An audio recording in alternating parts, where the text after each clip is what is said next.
Halo teman-teman, saya Anissa Mega Putri akan menjelaskan tentang sejarah bahasa Indonesia.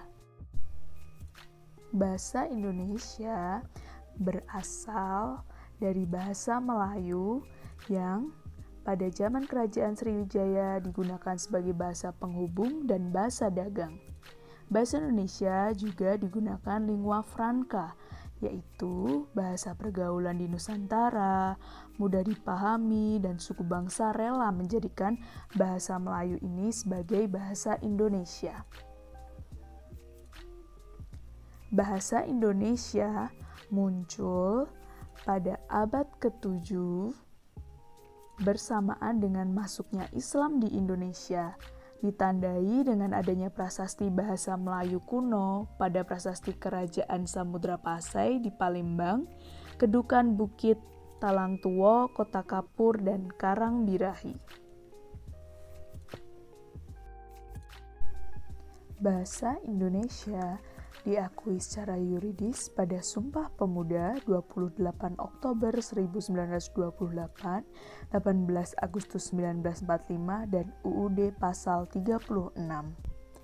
Selanjutnya, kedudukan dan fungsi bahasa Indonesia. Apa aja sih? Yang pertama, bahasa negara sebagai lambang kebanggaan dan identitas sebuah bangsa. Kemudian, sebagai alat pemersatu masyarakat yang berbeda latar budayanya, dan alat penghubung antara budaya dan antar daerah. Kemudian ada komponen resmi nih, jadi bahasa resmi negara, bahasa pengantar resmi di lembaga pendidikan, bahasa resmi untuk kepentingan perencanaan dan pelaksanaan pembangunan, dan juga bahasa resmi pengembangan kebudayaan dan pemanfaatan ilmu teknologi. Selanjutnya, bahasa daerah sebagai kebanggaan dan identitas daerah, kemudian penghubung antar suku, dan sebagai pendukung budaya daerah dan bahasa pengantar pada tingkat SD di daerah tertentu untuk proses pembelajaran. Yang ketiga, ada bahasa asing sebagai penghubung antar negara dan pemanfaatan ilmu teknologi.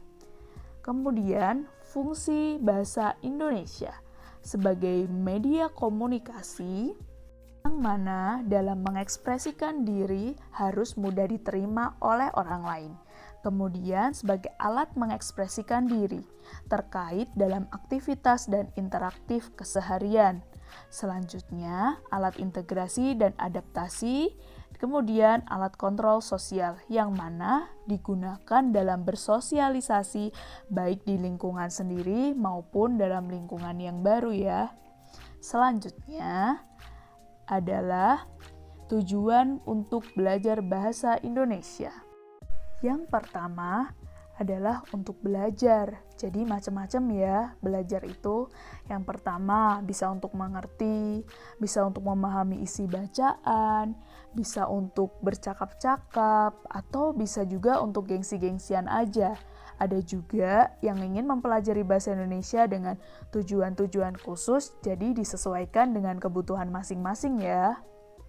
Untuk yang kedua, tujuan menurut Basiran itu pada keterampilan komunikasi dengan menguasai 3 aspek, yaitu kebahasaan, pemahaman, dan penggunaan bahasa Indonesia itu sendiri. Selanjutnya, ada tujuan secara umum nih. Yang pertama, membanggakan dan menghargai bahasa Indonesia.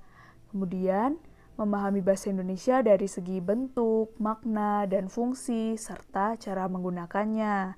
Kemudian, menggunakan bahasa Indonesia untuk kemampuan intelektual, kematangan emosional, dan kematangan sosial.